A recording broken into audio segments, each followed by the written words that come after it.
ಶುಭ ಮಧ್ಯಾಹ್ನದ ಶುಭಾಶಯಗಳು ವಿದ್ಯಾರ್ಥಿಗಳೇ. ಮೊದಲನೇ ಪಾಠ ಗದ್ಯ ಭಾಗ ಮೊದಲನೇದಾಗಿರ್ತಕ್ಕಂಥ ಅವರೇ ರಾಜರತ್ನಂ. ಅವರೇ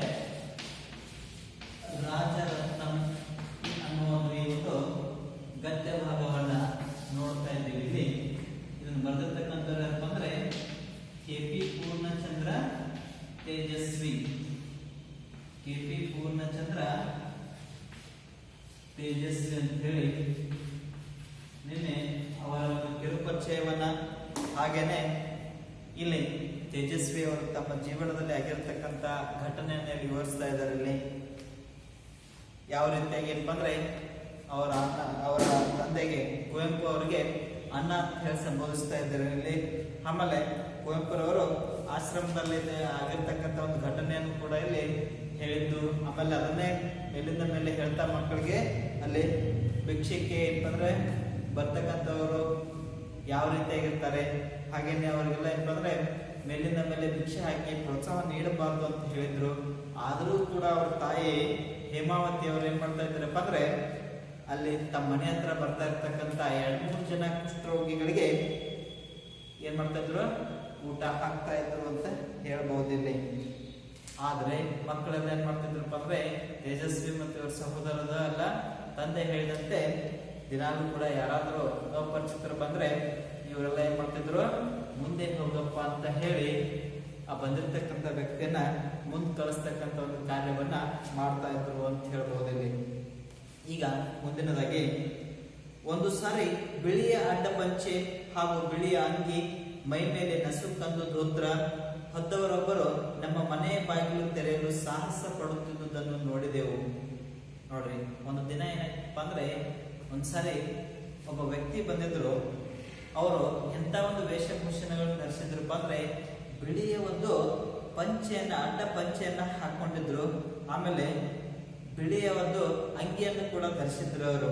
ಹಾಗೇನೆ ಮೈ ಮೇಲೆ ನಸು ಕಂದು ಬಣ್ಣದ ಧೋತ್ರ ಅದನ್ನೇನಪ್ಪ ಅಂದ್ರೆ ಮೇಲೆ ಹಾಕೊಂಡಿದ್ರು ಅವರು. ಏನ್ ಮಾಡಿದ್ರಪ್ಪ ಅಂದ್ರೆ ಕುವೆಂಪುರವರ ಮನೆಯ ಗೇಟನ್ನ ತೆಗಿಲಿಕ್ಕೆ ಪ್ರಯತ್ನ ಪಡ್ತಾ ಇದ್ರು ಅಂತ ಹೇಳ್ಬೋದಲ್ಲಿ. ಅದನ್ನ ಈ ಪೂರ್ಣಚಂದ್ರ ತೇಜಸ್ವಿ ಮತ್ತು ಅವರ ಸಹೋದರ ನೋಡಿದ್ರು ಅಂತ ಹೇಳಲಾಗ್ತದಲ್ಲಿ. ಅವರ ನೋಡ್ರಿ, ಅವರ ಬಗಲಲ್ಲೊಂದು ದೊಡ್ಡ ಜೋಳಿಗೆ ಅಂತ ಚೀಲ ಇತ್ತು. ಮನೆಯ ಚಿಕ್ಕ ಗೇಟನ್ನು ಕೊಂಚ ಎತ್ತಿ ಅಗುಳಿ ತೆಗೆಯಬೇಕಾಗಿದ್ದರಿಂದ ಹೊರಗಿನಿಂದ ತೆಗೆಯುವುದು ಕಷ್ಟ ಇತ್ತು. ನೋಡ್ರಿ, ಏನಪ್ಪಂದ್ರೆ ಕುವೆಂಪುರವರ ಮನೆಯ ಮನೆಯ ಗೇಟು ಸ್ವಲ್ಪ ಅದನ್ನ ಏನಪ್ಪ ಅಂದ್ರೆ ಎತ್ತಿ ಸ್ವಲ್ಪ ಮುಂದಕ್ಕೆ ಸರಿಸಿದಾಗ ಮಾತ್ರ ಅದು ಏನಾಗ್ತಾ ಇತ್ತು, ಆ ಬಾಗಿಲು ತೆರೀತಾ ಇತ್ತು ಅಂತ ಹೇಳಲಾಗ್ತದೆ ಇಲ್ಲಿ. ಅವಾಗ ಆ ವ್ಯಕ್ತಿ ಏನ್ ಮಾಡ್ತಿದ್ದಪ್ಪ ಅಂದ್ರೆ ಈ ತರ ತೆಗಿಲಿಕ್ಕೆ ಪ್ರಯತ್ನ ಪಡ್ತಾ ಇದ್ದಲ್ಲ. ಅವರನ್ನು ನೋಡಿದ ಚೈತ್ರ ಮುಂದೆ ಹೋಗಪ್ಪ ಎಂದು ಕೂಗಿದ. ಆದರೂ ಆ ವ್ಯಕ್ತಿ ತಮ್ಮ ಗೇಟ್ ತೆಗೆಯುವ ಪ್ರಯತ್ನ ಮುಂದುವರಿಸಿದ್ದನ್ನ ನೋಡಿ ನಾವೆಲ್ಲರೂ ಸಾಮೂಹಿಕವಾಗಿ ಮುಂದೆ ಹೋಗಪ್ಪ ಎಂದು ಕಿರುಚಿದೆವು ಅಂತ ಹೇಳ್ತಾ ಇದ್ದಾರೆ ಲೇಖಕರಲ್ಲಿ. ಅಂದ್ರೆ ಆ ವ್ಯಕ್ತಿ ಹಾಗೆ ಸುಮ್ಮನೆ ಅಂದ್ರೆ ಆ ಮನೆಯ ಗೇಟನ್ನ ಮುಂದೆ ತಳ್ತಾ ಇದ್ದ. ಆದ್ರೆ ಅದು ಏನಾಗ್ತಾ ಇರ್ಲಿಲ್ಲಪ್ಪ ಅಂದ್ರೆ ಬರ್ತಾ ಇರ್ಲಿಲ್ಲ. ಅದಕ್ಕೆ ಸ್ವಲ್ಪ ಎತ್ತಿ ಮುಂದಕ್ಕೆ ಸರಿಸಬೇಕಾಗ್ತಾ ಇರ್ತಿರ್ಲಿ. ಆ ಸಂದರ್ಭದಲ್ಲಿ ಅವನು ಬಂದಿರತಕ್ಕಂಥ ವ್ಯಕ್ತಿ ತನ್ನ ಗೇಟ್ ತೆಗಿತಕ್ಕಂಥ ಒಂದು ಕಾರ್ಯವನ್ನು ಮುಂದುವರಿಸಿದಾಗ ಲೇಖಕರಾಗಿರ್ತಕ್ಕಂಥ ತೇಜಸ್ವಿ ಅವರ ಸಹೋದರ ಚೈತ್ರ ಏನ್ ಮಾಡ್ತಾರಪ್ಪ ಅಂದ್ರೆ ಅಲ್ಲೇ ಮುಂದೆ ಆ ವ್ಯಕ್ತಿಯನ್ನ ನೋಡಿ ಅವನ ಕಾರ್ಯವನ್ನು ನೋಡಿ ಮುಂದೆ ಹೋಗು ಅಂತ ಹೇಳಿ, ಮುಂದೆ ಹೋಗಪ್ಪ ಅಂತ ಹೇಳಿ ಜೋರಾಗಿ ಹೇಳ್ತಾನೆ ಅಲ್ಲಿ. ನೋಡ್ರಿ, ಅವಾಗ ಏನಾಗ್ತದಪ್ಪ ಅಂದ್ರೆ ಆ ವ್ಯಕ್ತಿ ತನ್ನ ಕಾರ್ಯವನ್ನು ಮತ್ತೆ ಮುಂದುವರಿಸ್ತಾನೆ. ಮತ್ತೆ ಮುಂದುವರಿಸಿದಾಗ ಏನಪ್ಪ ಅಂದ್ರೆ ಅವರು ಅಲ್ಲೇ ನಿಂತದ್ದನ್ನ ನೋಡಿ ನಾವು ಸಾಮೂಹಿಕವಾಗಿ ಏನಪ್ಪ ಅಂದ್ರೆ ಇಲ್ಲಿ ಲೇಖಕರು ಹಾಗೇನೆ ಇವರ ಸಹೋದರ ಎಲ್ಲರೂ ಕೂಡ್ಕೊಂಡು ಸಾಮೂಹಿಕವಾಗಿ ಮುಂದೆ ಹೋಗಪ್ಪ ಅಂತ ಹೇಳಿ ಕಿರಿಸ್ತಾರೆ, ಅಲ್ಲಿ ಜೋರಾಗಿ ಚೀರ್ತಾರೆ. ಆಮೇಲೂ ಅವರು ನಿಂತೆ ಎದ್ದುದನ್ನ ನೋಡಿ ನಾವು ಅಣ್ಣನಿಗೆ ಚಾಡಿ ಹೇಳಲು ಒಳಗೆ ಓಡಿದೆವು ಅಂತ ಹೇಳ್ತಾ ಇದ್ದಾರೆ ಇಲ್ಲಿ. ಅಂದ್ರೆ ಆ ಬಂದಿರ್ತಕ್ಕಂಥ ವ್ಯಕ್ತಿ ತನ್ನ ಕಾರ್ಯವನ್ನ ಬಿಡ್ಲಿಲ್ಲ, ಅಲ್ಲಿ ಗೇಟ್ ತೆಗಿತಕ್ಕಂಥ ಒಂದು ಕೆಲಸವನ್ನ ಬಿಡ್ಲಿಲ್ಲ. ಹಾಗೆ ತೆಗಿತಾ ಇರ್ತಕ್ಕಂಥ ಒಂದು ಸಂದರ್ಭದಲ್ಲಿ ಚೈತ್ರ ಕೂಗಿದ್ರು ಕೂಡ ಬಿಡ್ಲಿಲ್ಲ. ಆಮೇಲೆ ಎಲ್ಲರೂ ಕೂಡ ಸಾಮೂಹಿಕವಾಗಿ ಕೂಗಿದ್ರು ಕೂಡ ಬಿಡ್ಲಿಲ್ಲ ಅಲ್ಲಿ. ಹೀಗೇನೆ ಬಿಡದೇ ಇದ್ದ ಸಂದರ್ಭದಲ್ಲಿ, ತನ್ನ ಗೇಟ್ ತೆಗಿತಕ್ಕಂಥ ಕಾರ್ಯವನ್ನು ಬಿಡದೇ ಇರ್ತಕ್ಕಂಥ ಸಂದರ್ಭದಲ್ಲಿ ಮಕ್ಕಳೆಲ್ಲರೂ ಈ ಚಾಡಿಯನ್ನು ಹೇಳಲಿಕ್ಕೆ ಒಳಗೆ ಓಡಿ ಹೋಗ್ತಾರೆ. ನೋಡ್ರಿ, ಅವಾಗ ಲೇಖಕರು ಎನಿಸ್ಬಿಡ್ತದಲ್ಲಿ, ಬಂದ ವ್ಯಕ್ತಿಯನ್ನು ಭಿಕ್ಷುಕರ ರೀತಿ ಕೊಳಕು ಬಟ್ಟೆಯಲ್ಲಿ ಭಿಕ್ಷಾ ಪಾತ್ರೆ ಹಿಡಿದವರಲ್ಲ, ಆದರೆ ಅನೇಕ ದಾಸಯ್ಯಗಳು, ಮಾಲಿಭಕ್ತರು, ಎಂತೆಂಥವಕ್ಕೂ ಚಂದ ವಸೂಲಿ ಮಾಡಲು ಬರುವವರು ಟ್ರಿಮ್ಮಾಗಿ ಬಟ್ಟೆ ಹಾಕಿಕೊಂಡು ಭಿಕ್ಷಾಟನೆಗೆ ಬರುತ್ತಿದ್ದುದರಿಂದ ನಾವು ನಮಗೆ ಗುರುತು ಪರಿಚಯ ಇಲ್ಲದೆ ಮನೆಯೊಳಗೆ ಬರುವವರನ್ನೆಲ್ಲ ಮುಂದೆ ಕಳಿಸಬೇಕಾದ ಭಿಕ್ಷದವರೆಂದೇ ತೀರ್ಮಾನಿಸಿ ಹೋಗುತ್ತಿದ್ದೆವು ಅಂತ ಹೇಳ್ತಾ ಇದ್ದಾರೆ. ಅಂದ್ರೆ ಇಲ್ಲಿ ಆ ಬಂದಿರ್ತಕ್ಕಂಥ ವ್ಯಕ್ತಿ ಭಿಕ್ಷುಕರು ಅಂದ್ರೆ ಹೇಗಿರ್ತಾರೆ, ಅವರೇನು ಕೊಳಕು ಬಟ್ಟೆ, ಹರಿದಿರ್ತಕ್ಕಂಥ ಬಟ್ಟೆಗಳನ್ನ ಹಾಕೊಂಡಿರ್ತಾರೆ. ಆದ್ರೆ ಬಂದಿರ್ತಕ್ಕಂಥ ವ್ಯಕ್ತಿ ಹೇಗಿದ್ದಪ್ಪ ಅಂದ್ರೆ ಅವನೇನು ಕೊಳಕು ಬಟ್ಟೆಯನ್ನು ಹಾಕಿರ್ಲಿಲ್ಲ, ಅಥವಾ ಏನಪ್ಪ ಅಂದ್ರೆ ಕೈಯೊಳಗೆ ಭಿಕ್ಷಾ ಪಾತ್ರೆಯನ್ನು ಕೂಡ ಹಿಡಿದಿರ್ಲಿಲ್ಲ ಅಂತ ಹೇಳ್ತಾರಲ್ಲಿ. ಆದ್ರೆ ಮೇಲಿಂದ ಮೇಲೆ ಏನಪ್ಪ ಅಂದ್ರೆ ಇವ್ರ ಮನೆಗೆ ಏನಪ್ಪ ಅಂದ್ರೆ ಕೆಲವೊಬ್ರು ದಾಸಯ್ಯಗಳಾಗಿರ್ಬೋದು, ಮಾರಿ ಭಕ್ತರಾಗಿರ್ಬೋದು, ಇವ್ರು ಬೇರೆ ಬೇರೆ ಅಂತವ್ರು ಏನಪ್ಪ ಅಂದ್ರೆ ಯಾವ್ದಾದ್ರು ಒಂದು ಏನಪ್ಪ ಅಂದ್ರೆ ನೆಪವನ್ನು ಇಟ್ಟುಕೊಂಡು ಚಂದ ವಸೂಲಿ ಮಾಡ್ಲಿಕ್ಕೆ ಏನಪ್ಪ ಅಂದ್ರೆ ಟ್ರಿಮ್ ಆಗಿ ಏನಪ್ಪ ಅಂದ್ರೆ ಸದಾಶಿದವಾಗಿ ಏನಪ್ಪ ಸ್ವಚ್ಛವಾದ ಬಟ್ಟೆಗಳನ್ನ ಹಾಕೊಂಡು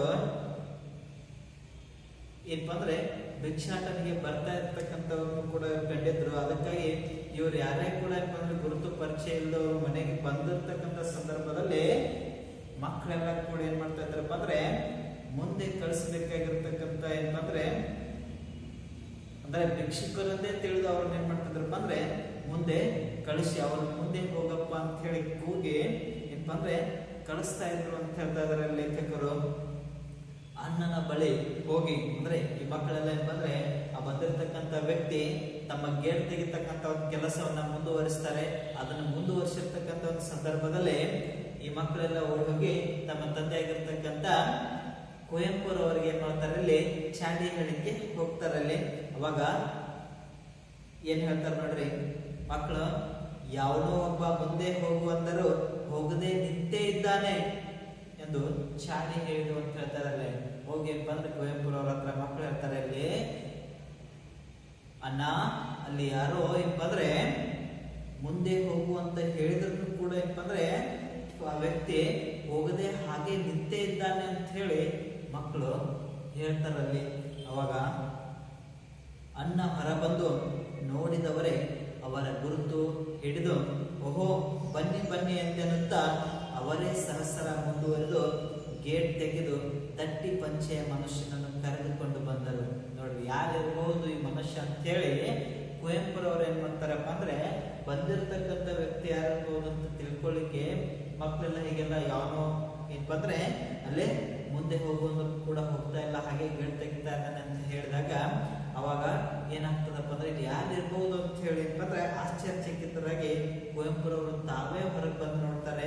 ಅವಾಗ ಹೊರಗೆ ಬಂದನ್ನು ನೋಡಿದ ಕೂಡಲೇ ಆ ವ್ಯಕ್ತಿಯ ಒಂದು ಗುರುತು ಪರಿಚಯ ಹಿಡಿದುಕೊಂಡು ಅವ್ರಿಗೆ ಏನಪ್ಪ ಅಂದ್ರೆ ಆತ್ಮೀಯತೆಯಿಂದ ಕರೀತಾರಲ್ಲಿ.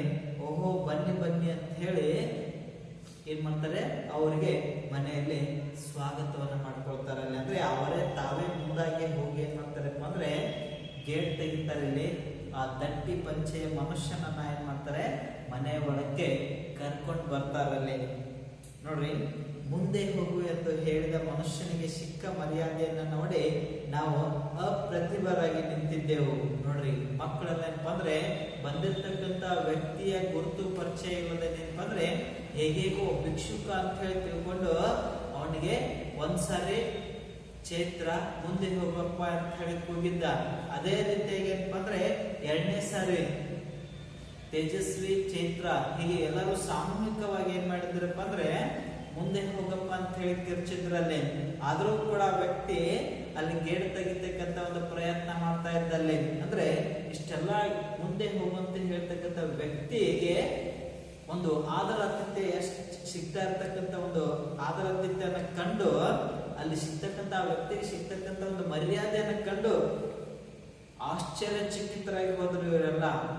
ಯಾರು ಲೇಖಕರು ಮತ್ತು ಅವರ ಸಹೋದರ ಇಬ್ರು ಕೂಡ ಏನಪ್ಪಾ ಅಂದ್ರೆ ಇಲ್ಲಿ ಆಶ್ಚರ್ಯಚಕಿತರಾಗಿ ನಿಂತಿದ್ರು ಅಂತ ಹೇಳಾಗ್ತದಲ್ಲಿ ನೋಡ್ರಿ. ಆ ಬಂದಿರ್ತಕ್ಕಂಥ ವ್ಯಕ್ತಿ ಬಂದಾಗ, ಏನ್ ಪುಟ್ಟಪ್ಪ, ಮನೆಗೆ ಬಂದವರನ್ನೆಲ್ಲ ಮುಂದೆ ಕಳಿಸಿ ಬಿಡಿ ಎಂದು ಹೇಳಿದ್ದೀರಾ ಎಂದು ತಮಾಷೆಯಾಗಿ ಕೇಳಿದರು. ನೋಡ್ರಿ, ಬಂದಿರತಕ್ಕಂತ ವ್ಯಕ್ತಿಗಳು ಏನ್ ಮಾಡ್ತಾರಪ್ಪ ಅಂದ್ರೆ ಕುವೆಂಪುರವರಿಗೆ ಅನ್ಯೋನ್ಯತೆಯಿಂದ ಪ್ರೀತಿಯಿಂದ ಏನ್ ಮಾಡ್ತಾರಪ್ಪ ಅಂದ್ರೆ ಕೇಳ್ತಾರೆ ಅಲ್ಲಿ, ಏನ್ ಪುಟ್ಟಪ್ಪ, ಮನೆಗೆ ಬಂದಿರೋರ್ನೆಲ್ಲ ಏನ್ ಬಂದ್ರೆ ಮುಂದೆ ಕಳಿಸಿ ಬಿಡಿ ಅಂತ ನಿಮ್ ಮಕ್ಕಳಿಗೆ ನೀವು ಹೇಳಿದಿರಾ ಅಂತ ಹೇಳಿ ಅವರು ಚೇಷ್ಟೆ ಮಾಡ್ತಾರಲ್ಲಿ, ಅಂದ್ರೆ ತಮಾಷೆಯಾಗಿ ಅವ್ರಿಗೆ ಕೇಳ್ತಾರೆ.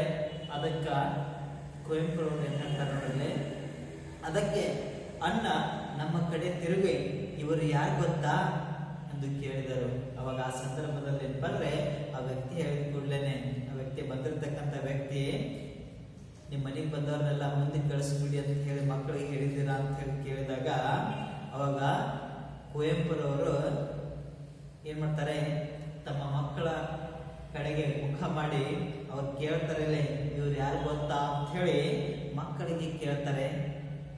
ನಮ್ಗೇನ್ ಗೊತ್ತು, ನಮ್ಗೆ ಗೊತ್ತಿದ್ದರೆ ನಾವ್ಯಾಕೆ ಮುಂದೆ ಹೋಗು ಎಂದು ಹೇಳುತ್ತಿದ್ದೆವು.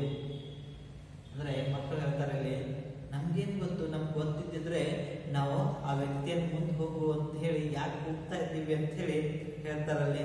ನಮ್ಮ ಬಿಳಿ ಬಿಳಿ ಕಣ್ಣುಗಳನ್ನ ನೋಡಿ ನಿಮ್ಮ ಪುಸ್ತಕದಲ್ಲಿ ಬಣ್ಣದ ತಗಡಿನ ತುತ್ತೂರಿ ಕಾಶಿಗೆ ಕೊಂಡನು ಕಸ್ತೂರಿ ಓದಿದಿರಲ್ಲ, ಇವರೇ ಅದನ್ನು ಬರೆದವರು ಎಂದರು. ನೋಡ್ರಿ, ಕುವೆಂಪುರವರು ಮಕ್ಕಳ ಬಿಳಿ ಬಿಳಿ ಕಣ್ಣುಗಳನ್ನ ನೋಡಿ ಆಶ್ಚರ್ಯಚಕಿತರಾಗಿ ನೋಡ್ತಾ ಇರ್ತಕ್ಕಂಥ ಮಕ್ಕಳ ಆ ಬಿಳಿ ಬಿಳಿ ಕಣ್ಣುಗಳನ್ನ ನೋಡಿ ಹೇಳ್ತಾರಲ್ಲಿ, ಮಕ್ಕಳ, ನಿಮ್ಮ ಪುಸ್ತಕದಲ್ಲಿ ಇದ್ದಿರ್ತಕ್ಕಂಥ ಬಣ್ಣದ ತಗಡಿನ ತುತ್ತೂರಿ ಕಾಶಿಗೆ ಕೊಂಡನು ಕಸ್ತೂರಿ ಆ ಪದ್ಯವನ್ನ ನೀವು ಓದಿದಿರಲ್ಲ, ಆ ಪದ್ಯವನ್ನ ಬರೆದಿರ್ತಕ್ಕಂಥವ್ರು ಯಾರಪ್ಪ ಅಂದ್ರೆ ಇವರೇ ಅಂತ ಹೇಳ್ತಾರಲ್ಲಿ. ಅವರೇ ರಾಜರತ್ನಂ. ನೋಡ್ರಿ, ಇವ್ರು ಯಾರಪ್ಪ ಅಂದ್ರೆ ಆ ಪದ್ಯವನ್ನ ಬರೆದಿರ್ತಕ್ಕಂಥವ್ರು ಯಾರು, ರಾಜರತ್ನಂ, ಅವರೇ ಇವರು ಅಂತ ಹೇಳಿ ತಮ್ಮ ಮಕ್ಕಳಿಗೆ ರಾಜರತ್ನಂ ಅವರ ಪರಿಚಯವನ್ನ ಮಾಡಿಕೊಡ್ತಾರಲ್ಲಿ. ಅವಾಗ ಲೇಖಕರ ಅನಿಸ್ತದಲ್ಲಿ, ನಾವು ಆವರೆಗೂ ಕವಿತೆಗಳು ಸಹ ಹುಡುಗರು ಮಕ್ಕಳು ಗಿಡ ಮರ ಗಿಡ ಇರುವಂತೆ ಪ್ರಪಂಚದಲ್ಲಿರುವ ವಸ್ತುಗಳು ಎಂದು ತಿಳಿದಿದ್ದವರು. ಅಂದ್ರೆ ಲೇಖಕರಿಗೆ ಅನಿಸ್ಬಿಡ್ತದ, ಯಾವಾಗ ಏನಪ್ಪ ಅಂದ್ರೆ ಬಂದಿರತಕ್ಕಂತ ವ್ಯಕ್ತಿ ಏನಪ್ಪ ಅಂದ್ರೆ ಒಬ್ಬ ಕವಿ, ಅವರು ಕೂಡ ಒಬ್ಬ ಶ್ರೇಷ್ಠ ಸಾಹಿತ್ಯ, ಅವರು ಪದ್ಯಗಳನ್ನ ಬರೀತಾರ ಅಂತ ಹೇಳಿ ಯಾವಾಗ ಅಂದ್ರೆ ಯಾವಾಗ ಗೊತ್ತಾಗಿತ್ತು ಅವ್ರ ಮನೆಗೆ ಬಂದಾಗ. ಅದಕ್ಕಿಂತ ಮುಂಚೆ ಪದ್ಯಗಳಂದ್ರೆ ಹೇಗೆ ತಿಳಿದಿದ್ರಪ್ಪ ಅಂದ್ರೆ ಕವಿತೆಗಳನ್ನು ಸಹ ಏನಪ್ಪ ಅಂದ್ರೆ ಒಂದು ವಸ್ತು ಅಂತ ಹೇಳಿ ಭಾವಿಸಿದ್ರು ಅಲ್ಲಿ ಲೇಖಕರು. ಪೂರ್ಣಚಂದ್ರ ತೇಜಸ್ವಿ ಅವರು ಕವಿತೆಗಳಂದ್ರೆ ಯಾವ್ದಾದ್ರು ಒಂದು ವಸ್ತು ಇರ್ಬೋದು ಅಂತ ಹೇಳಿ ಅನ್ಕೊಂಡಿದ್ರು. ಅವರು ಏನೇನಂತ ತಿಳಿದಿದ್ರಪ್ಪ ಅಂದ್ರೆ ಕವಿತೆಗಳಂದ್ರೆ ಹುಡುಗರು ಮಕ್ಕಳು ಅಥವಾ ಗಿಡ ಮರ ಈ ತರ ಪ್ರಪಂಚದಲ್ಲಿ ಇದ್ದಿರ್ತಕ್ಕಂಥ ಬೇರೆ ಬೇರೆ ವಸ್ತುಗಳು ಅಂತ ಹೇಳಿ ತಿಳಿದಿದ್ರು ಅಂತ ಹೇಳ್ತಾರೆ ಅಲ್ಲಿ. ಕವಿಗಳು ಬರೆಯುತ್ತಾರೆ ಎಂದು ತಿಳಿದಿದ್ದೇ ಅವತ್ತು ಅಂತ ಹೇಳ್ತಾರೆ. ಅಂದ್ರೆ ಕವಿತೆಗಳನ್ನ ಒಬ್ಬ ಕವಿ ಅವುಗಳನ್ನ ಬರೀತಾರೆ ಅನ್ನೋದು ತಿಳಿದಿದ್ದೇ ಯಾವತ್ತಪ್ಪ ಅಂದ್ರೆ ಯಾವಾಗ ರಾಜರತ್ನಂ ಅವರು ಕುವೆಂಪುರವರನ್ನ ಭೇಟಿ ಮಾಡ್ಲಿಕ್ಕೆ ಮನೆಗೆ ಬಂದಾಗ ಅಲ್ಲಿ ಆಗಿರ್ತಕ್ಕಂಥ ಅವಘಡದಲ್ಲಿ ಕುವೆಂಪುರವರು ತಮ್ಮ ಮಕ್ಕಳಿಗೆ ಬಣ್ಣದ ತಗಡಿನ ತುತ್ತೂರಿ ಕಾಶಿಗೆ ಕೊಂಡನು ಕಸ್ತೂರಿ ಅಂತಕ್ಕಂಥ ಪದ್ಯ ಭಾಗವನ್ನ ಬರೆದವರು ಇವರೇ, ಅವರು ಈ ರಾಜರತ್ನಂ ಅಂತ ಹೇಳಿ ಪರಿಚಯ ಮಾಡಿದಾಗಲೂ ಗೊತ್ತು ಕವಿಗಳು ಕೂಡ ಅಂದ್ರೆ ಕವಿತೆಗಳನ್ನ ಬರಿತಕ್ಕಂಥವ್ರು ಯಾರಪ್ಪ ಅಂದ್ರೆ ಕವಿಗಳು ಅಂತ ಹೇಳಿ ಅವಾಗ ಅವರಿಗೆ ಮನದಟ್ಟಾಗ್ತದೆ ಅಂತ ಹೇಳಿ ಹೇಳ್ತಾ ಇದ್ದಾರೆ ಇಲ್ಲಿ. ಅಂದ್ರೆ ತಮ್ಮ ಜೀವನದಲ್ಲಿ ಆಗಿರ್ತಕ್ಕಂಥ ಒಂದು ಘಟನೆಯನ್ನು ಹೇಳ್ತಾ ಇದ್ದಾರೆ ಇಲ್ಲಿ. ಆಮೇಲಿಂದ ನಾವು ಕವಿತೆ ಓದುವಾಗಲೆಲ್ಲ ಅದು ಮುಗಿದ ಮೇಲೆ ಕೆಳಗೆ ಕೊಟ್ಟಿರುವ ಕವಿಯ ಹೆಸರನ್ನು ಬೈಪಾಟ್ ಮಾಡಿಕೊಂಡು ಕಿರ್ಚುತ್ತಿದ್ದೆವು. ನೋಡ್ರಿ, ಅವಾಗಿನ ನಂತರದಲ್ಲಿ ಆ ಘಟನೆ ಆದ ನಂತರದಲ್ಲಿ ಏನಪ್ಪ ಅಂದ್ರೆ ಪ್ರತಿ ಸಾರಿನೂ ಕೂಡ ಏನ್ ಮಾಡ್ತಿದ್ರಪ್ಪ ಅಂದ್ರೆ ಕವಿತೆಗಳನ್ನ ಓದ್ತಕ್ಕಂಥ ಒಂದು ಸಂದರ್ಭದಲ್ಲಿ ಲೇಖಕರನ್ನ ಏನ್ ಮಾಡ್ತಿದ್ರಪ್ಪ ಅಂದ್ರೆ ಆ ಕವಿತೆ ಓದಾದ ಮೇಲೆ ಕೆಳಗೆ ನಿಲ್ಲಿರ್ತಕ್ಕಂಥ ಕವಿಯ ಹೆಸರನ್ನ ಏನ್ ಮಾಡ್ತಿದ್ರಪ್ಪ ಅಂದ್ರೆ ಹೇಳಿ ಅದನ್ನ ಬಾಯ್ಪಾಟ್ ಮಾಡಿ ಕಿರಿಸ್ತಾ ಇದ್ರು, ಜೋರಾಗಿ ಅದನ್ನ ಹೇಳ್ತಾ ಇದ್ರು. ಇದನ್ನ ಬರೆದಿರ್ತಕ್ಕಂಥ ಈ ಕವಿನೇ ಅಂತ ಹೇಳಿ ಇಲ್ಲಿ ಹೇಳ್ತಾ ಇದ್ರು. ನೋಡ್ರಿ, ರಾಜರತ್ನಂ ಆಮೇಲೆ ಯಾವಾಗಲಾದರೂ ಮನೆಗೆ ಬಂದಾಗ ನಮ್ಮನ್ನು ಕಂಡರೆ ಏನ್ರಪ್ಪ ಒಳಗೆ ಬರಬಹುದು, ಮುಂದೆ ಹೋಗಬೇಕು ಎಂದು ತಮಾಷೆ ಮಾಡುತ್ತಿದ್ದರು. ನೋಡ್ರಿ ಏನಪ್ಪ ಅಂದ್ರೆ ಆ ಘಟನೆ ಆದಾಗಿನ ನಂತರದಲ್ಲಿ ಅಂದ್ರೆ ಆ ರಾಜರತ್ನಂ ಅವರು ಕುವೆಂಪುರವರ ಮನೆಗೆ ಬಂದಾಗ ಮಕ್ಕಳು ಮಾಡಿರ್ತಕ್ಕಂಥ ಅವಾಂತರ, ಆ ಘಟನೆಯ ನಂತರದಲ್ಲಿ ಏನಪ್ಪ ಅಂದ್ರೆ ಮೇಲಿಂದ ಮೇಲೆ ರಾಜರತ್ನಂ ಅವರು ಕುವೆಂಪುರವರ ಮನೆಗೆ ಬಂದಾಗ ಅವಾಗ ಮಕ್ಕಳನ್ನ ನೋಡಿದ ಕೂಡಲೇ ಅವ್ರು ಏನ್ ಮಾಡ್ತಿದ್ರಪ್ಪ ಅಂದ್ರೆ ಮಕ್ಕಳಿಗೆ ತಮಾಷೆ ಮಾಡ್ತಾ ಇದ್ರು, ಚೇಷ್ಟೆ ಮಾಡ್ತಾ ಇದ್ರು. ಹೇಗ್ ಚೇಷ್ಟೆ ಮಾಡ್ತಾ ಇದ್ರಪ್ಪ ಅಂದ್ರೆ ಏನ್ರಪ್ಪ ಒಳಗೆ ಬರ್ಬೋದು, ಮುಂದೆ ಹೋಗಬೇಕು ಅಂತ ಹೇಳಿ ಅವ್ರಿಗೆ ಏನ್ ಮಾಡ್ತಿದ್ರು, ತಮಾಷೆ ಮಾಡ್ತಾ ಇದ್ರು.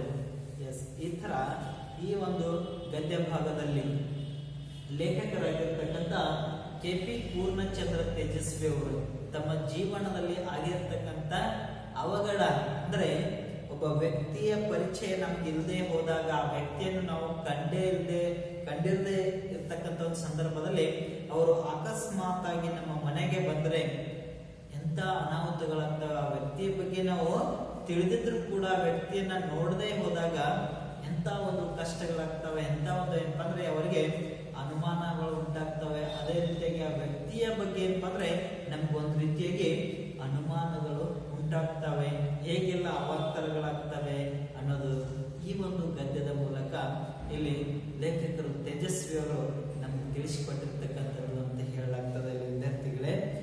ಈ ತರ ನಾವಿಲ್ಲಿ ಈ ಒಂದು ಗದ್ಯ ಭಾಗದಲ್ಲಿ ಪೂರ್ಣವಾಗಿ ಏನಪ್ಪ ಅಂದ್ರೆ ತೇಜಸ್ವಿಯವರು ತಮ್ಮ ಬದುಕಿನಲ್ಲಿ ಆಗಿರ್ತಕ್ಕಂಥ ಒಂದು ಘಟನೆಯನ್ನ ಇಲ್ಲಿ ವಿವರಿಸಿದ್ದಾರೆ ಅಂತ ಹೇಳ್ಬೋದು ವಿದ್ಯಾರ್ಥಿಗಳೇ.